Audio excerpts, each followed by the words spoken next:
आमाच्या विशेष बुलेटिनमध्ये आपलं स्वागत आहे। पाहूया विशेष बातमी। भाजपचे प्रदेशाध्यक्ष चंद्रशेखर बावनकुळे यांनी ठाकरे गटावर जोरदार निशाणा साधला आहे। खासदार आणि आमदार उबाठा गटाची साथ का सोडत आहेत याचा उद्धव ठाकरे यांनी आत्मपरीक्षण करण्याची गरज असल्याचे ते म्हणाले।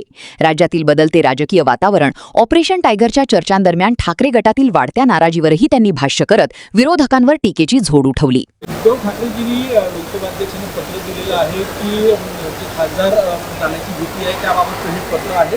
उद्धव ठाकरे गटाला भीती आहे की आपले खासदार जात आहेत म्हणून काय बैठक झाली? उद्धवजीला माहीत आणि एकनाथ शिंदेला माहीत, त्यामुळे भारतीय जनता पार्टीचा काही संबंध संपूर्ण या विषयाशी नाही। त्यामुळं भारतीय जनता पक्षाला गोवणे किंवा आमच्या नेत्यांना गोवणे काही योग्य नाही, किंवा आमच्या नेत्यांना याबद्दलची काही याबद्दल आमच्या नेत्याबद्दल काही टीका टिप्पणी करणे किंवा आम्हाला जी विषयात आम्ही नाही आहोत त्या विषयात बोलणे काही योग्य नाही। नरेंद्र बोंडेकर असं म्हटले की आमच्या नेत्याची ताकद वाढत आहे, देवेंद्रजी दिल्लीत जाणार, देशाचं नेतृत्व करायला, आणि आमचे नेते एकनाथ शिंदे मुख्यमंत्री होणार, तुम्ही कसं बघता?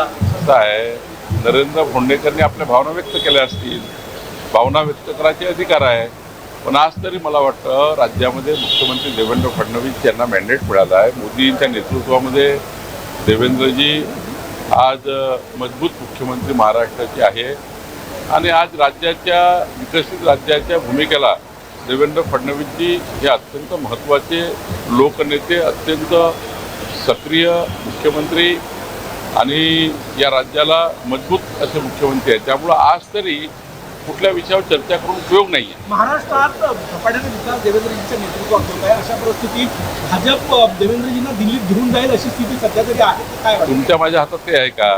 पण देवेंद्रजी हे सर्व या राज्याचा विचार केला तर सर्वकष या राज्याला विकसित राज्य करताना जो संकल्प देवेंद्र फडणवीसनी केला आहे, आमचे देवेंद्रजी आज राज्याच्या एकंदरीत 14 कोटी जनतेकरता ज्या पद्धतीने 2047चा विकसित महाराष्ट्र त्यांनी मांडला आहे आणि माननीय पंतप्रधान मोदींच्या नेतृत्वामध्ये या ठिकाणी ज्या पद्धतीनं वाटचाल चालू आहे आणि डबल इंजिन सरकारचे कामं आज ज्या पद्धतीनं आम्ही मॅन्युफॅक्चरमध्ये दिलेले आहे, मला वाटतं 2029 पर्यंत राज्याला प्रचंड मजबूतीने यश मिळालेलं आहे।